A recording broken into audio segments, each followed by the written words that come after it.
Ada konten lagi, Pak? Tentang apa? Ini. Ya, selamat halo semua. Perkenalkan saya Alfian Riko Ristian. Saya mahasiswa dari Pak Firman, angkatan 20 M20. Pada video kali ini saya akan menjelaskan mengenai tugas akhir saya. Tugas akhir saya judulnya sebagai berikut. Ammonia co-firing pada batu bara, PLTU batu bara dengan Carolina type boiler, di mana boiler ini dimiliki oleh Pelabuhan Ratu dan kapasitasnya 350 MW elektrik.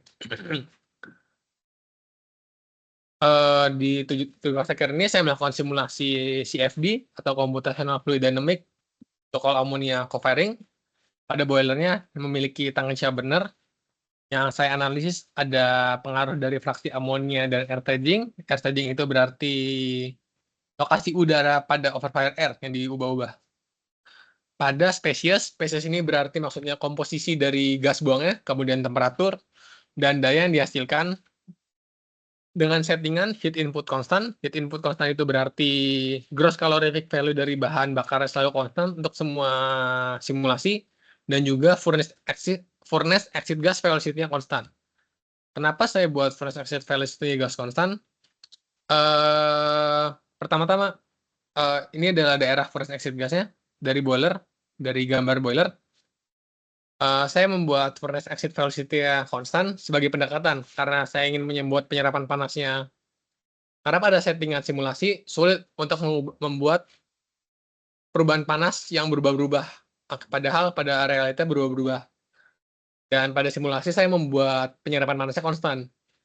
Dan sebagai pendekatan agar hasil lebih mirip, saya menggunakan pendekatan furnace exit gas velocity-nya konstan agar saya dapat mengatakan bahwa penyerapan panas pada boiler mendekati konstan.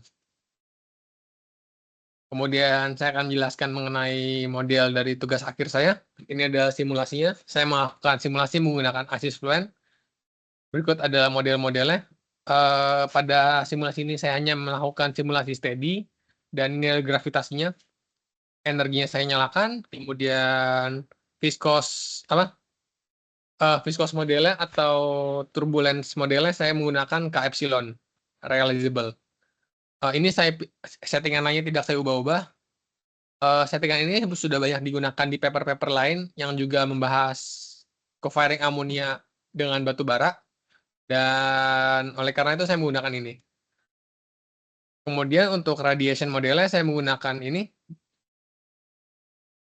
discrete ordinate. Kenapa saya menggunakan ini? Karena menurut user guide ASYS Fluent, model yang paling mendekati kenyataannya adalah discrete ordinate dan Monte Carlo. Namun pada discrete ordinate saya memilih ini karena dia memiliki jangkauan yang paling luas, sehingga saya tidak perlu men-setting lagi pada radiation modelnya. Oleh karena itu saya menggunakan discrete ordinate.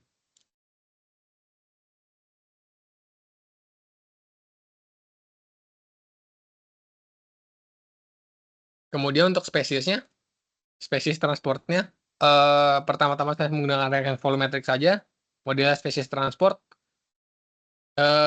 turbulence chemistry ini ada finite rate, itu berarti hanya dipengaruhi nilai reaksi dari spesies hanya dipengaruhi oleh temperatur, dan untuk eddy dissipation berarti ada pengaruh dari turbulence saja, dan untuk finite rate eddy dissipation ada dua-duanya.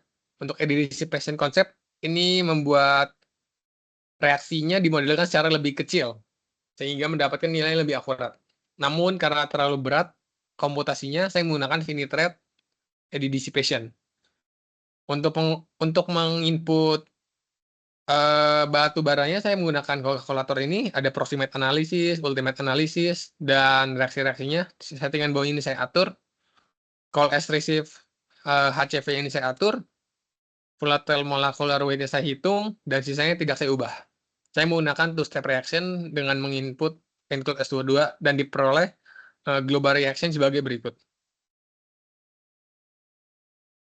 Kemudian untuk settingan selanjutnya saya juga ada yang saya ubah. Karena ini adalah simulasi untuk co-firing batu bara dan amonia, tadi dari kalkulator ini sudah akan terotomatis jika kita menginput kalkulator, maka reaksi pada batu bara pembakarannya akan otomatis terinput pada reaksinya. Namun kita perlu menginput secara manual pada reaksi amonia. Berikut adalah cara inputannya. Ini saya peroleh dari paper Chang. Dan ya Chang kalau tidak salah. Dan nilai-nilai ini ada di paper tersebut. Saya masukkan. Dan itu adalah settingan untuk spesies transportnya. Kemudian untuk injeksi dari batu baranya, saya menggunakan discrete phase on. Kenapa discrete phase on? Karena pada hasil plan ini, sebenarnya dia hanya memodelkan pergerakan fluid. Namun, kita juga dapat menggunakan partikel-partikel atau solid menggunakan dua cara. Pertama adalah discrete phase model, kemudian ada juga dense discrete phase model yang menggunakan multiphase. Namun, untuk batu bara ini, karena sudah banyak dilakukan, sudah banyak yang melakukan ini, dan hal itu juga dapat lebih mudah dilakukan dengan discrete phase model. Bagaimana pula juga ada batasan-batasan pada discrete phase model di mana volumetric fraction pada solid tidak boleh melebihi 10% dari total flow-nya. Dan batu bara ini dan pada batu bara simulasi ini volumetric fraction-nya di bawah itu. Oleh karena itu saya menggunakan discrete phase model saja yang lebih direct. Physical modelnya saya menyalakan particle radiation interaction-nya. DPM interface DPM-nya ini 50 dan ini sudah saya ubah sisanya. Kemudian untuk injeksinya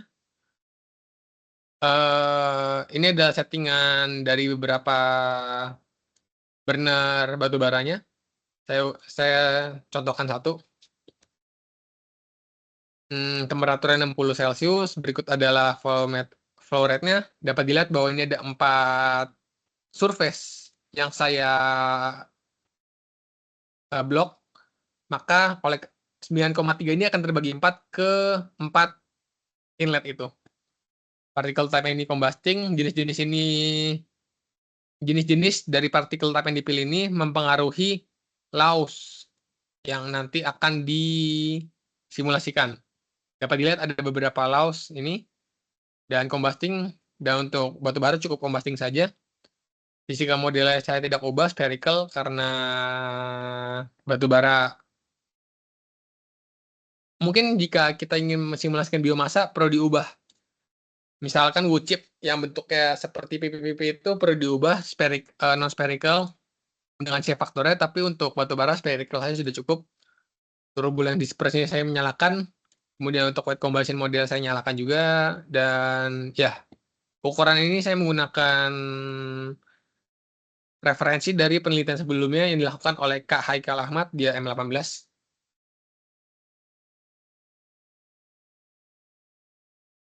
Ya, berikut tadi adalah settingan dari discrete phase modelnya. Kemudian untuk secara default amonia itu tidak terdaftar pada fluent. Kita perlu menambahkan itu sendiri. Caranya bagaimana? Itu dapat melakukan dengan ini, materials, create edit, fluent database. Kita cari amonia, misal di fluid dulu, misalkan NH3. Ya, atau pilih salah satu, kita pilih nanti copy, tidak saya contohkan, tapi pilih copy, nanti akan muncul di fluid, dan dari fluid ini kita ingin masukkan ke mixture. Caranya adalah sebagai berikut.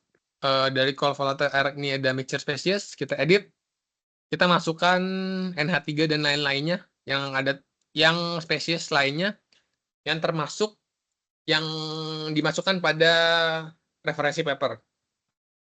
Perlu diperhatikan bahwa kita perlu memperhatikan apalah spesies pada ini, karena nanti akan berpengaruh pada boundary inlet condition-nya nanti akan saya jelaskan.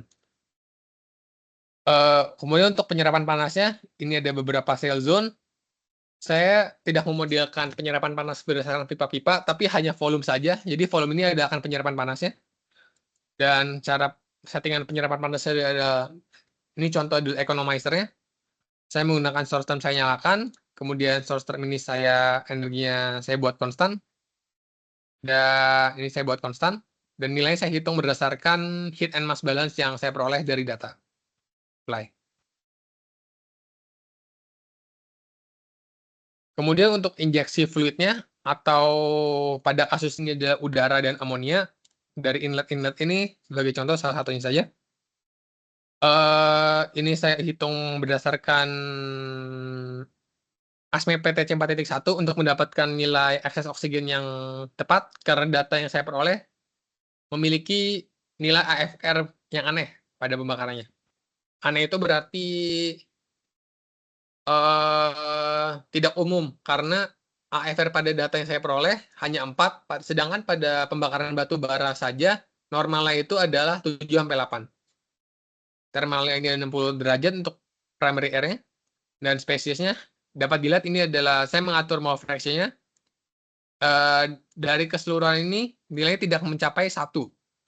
Namun seperti saya sudah bilang tadi, nilai last species pada spesies perlu diperhatikan, sehingga 1 dikurang semua nilai ini adalah mole fraction dari last species atau nitrogen pada kasus saya. Untuk outletnya sendiri saya tidak ubah simulasinya, karena nanti dia akan menghitung sendiri pressure-nya, sehingga bila pressure di sini 0, nanti pressure di sini adalah positif. Dan saya tidak memperhitungkan pressure, oleh karena itu saya tidak melakukan settingannya. Dan wall-nya ini ada beberapa wall tube ini yang saya atur nilai temperaturnya menjadi 500 Celsius, sekitar berapa ya? 380 Celsius. Mendekati kasus-kasus nyata pada umumnya. Metodenya adalah sebagai berikut.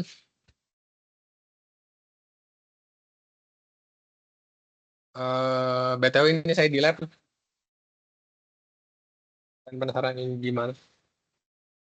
Ya, saya menggunakan ini scheme simple. Ini momentum base, dan ya berikut adalah semuanya saya pilih first order, kecuali untuk NO modelnya. Nah, jadi untuk perhitungan NO pada simulasi saya, pertama tadi kan saya sudah melakukan species transport. Dan setelah saya melakukan simulasi, saya run hingga steady, nilai NOx model ini saya nyalakan. Jadi harusnya awal ini tuh semuanya dimatikan. Tapi jika sudah sampai mendapatkan hasil yang steady, baru saya nyalakan NO model ini. Nilai berikut saya dapat dari paper referensi juga. Prompt ini tidak saya ubah-ubah, ini juga tidak saya ubah-ubah. Apply. Sekali lagi ini hanya dinyalakan setelah mendapatkan simulasi yang sudah steady. Kenapa itu saya lakukan berdasarkan rekomendasi dari ANSYS Fluent Guide, di mana berdasarkan kata mereka, reaksi NOx itu tidak terlalu berpengaruh pada velocity, pressure, dan temperatur, sehingga dapat dinyalakan sebagai post-processing. Nanti setelah mendapatkan hasil steady, equation ini saya run lagi, tapi semuanya saya matikan kecuali polutan-polutan ini. Ya. Balik lagi ke metode yang tadi, ini adalah first order, polutannya saya second order. Untuk kontrolnya adalah sebagai berikut. Ini saya juga ambil dari penelitian sebelumnya, di mana dari Kak Haikal, di mana Kak Haikal juga mendapatkan ini dari pembimbingnya yang lain. Dan menurut dia, nilai-nilai ini sudah bagus untuk pembakaran batu bara saja. Sebenarnya untuk mendapatkan under relaxation factor yang paling baik, perlu melakukan iterasi, namun terlalu banyak iterasi, sehingga ambil ini saja sudah cukup. Initialization-nya saya menggunakan standar initialization, semuanya saya bikin 0, turbulen kinetik dan turbulen displacement 1, kemudian temperatur saya buat 2000 semua. Sebenarnya kita bisa melakukan patching juga, di mana hanya daerah tertentu yang mendapatkan initialization yang berbeda. Misalkan pada simulasi saya semuanya ada 25 Celsius, namun pada daerah sini 2000 Celsius itu bisa juga menggunakan patch ini.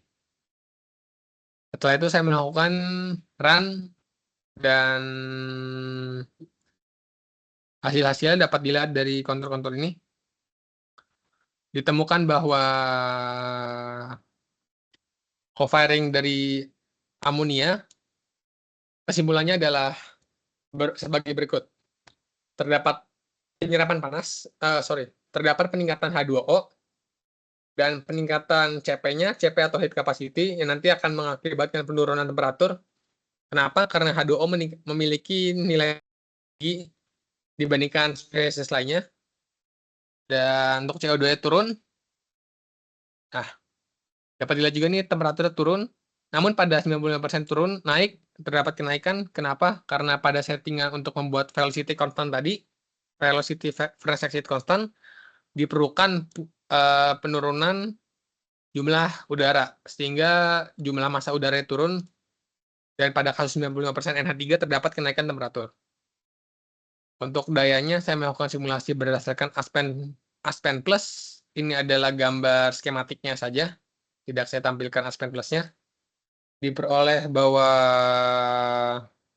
co-firing amonia menurunkan daya yang dihasilkan sebesar kira-kira sebagai berikut, yaitu 1,5 megawatt per persennya amonianya.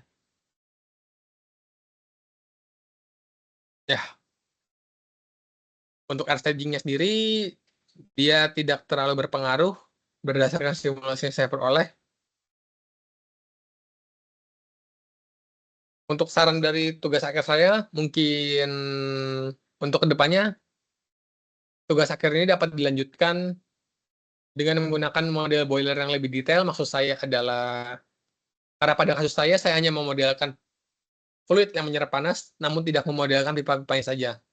Mungkin hal tersebut dapat dimodelkan secara lebih akurat atau lebih realistis menggunakan model yang lebih detail dengan memodelkan pipa-pipanya atau menggunakan poros model. Reaksi kimia juga mungkin dapat lebih detail juga karena reaksi yang saya gunakan semuanya hanyalah global reaction. Kemudian untuk model turbulensi tadi saya menggunakan K epsilon, itu masih runs, mungkin dapat menggunakan LS yang lebih akurat, namun memiliki komputasi memerlukan daya komputasi yang jauh lebih besar. Dan turbulence chemistry model turbulence chemistry-nya mungkin dapat menggunakan eddy dissipation concept yang memodel reaksi secara lebih detail, namun komputer lebih berat juga. Mungkin di masa depan nanti komputernya sudah lebih kuat semua. Ya, berikut tadi ada video dari saya. Ini ada Arkan M20. Oh, ini ngapain? Video gua. Ada pasnya juga. Oh, video. Gue kira lagi buat ini. meeting. Bye. Selanjutnya. Ini ya. Ya.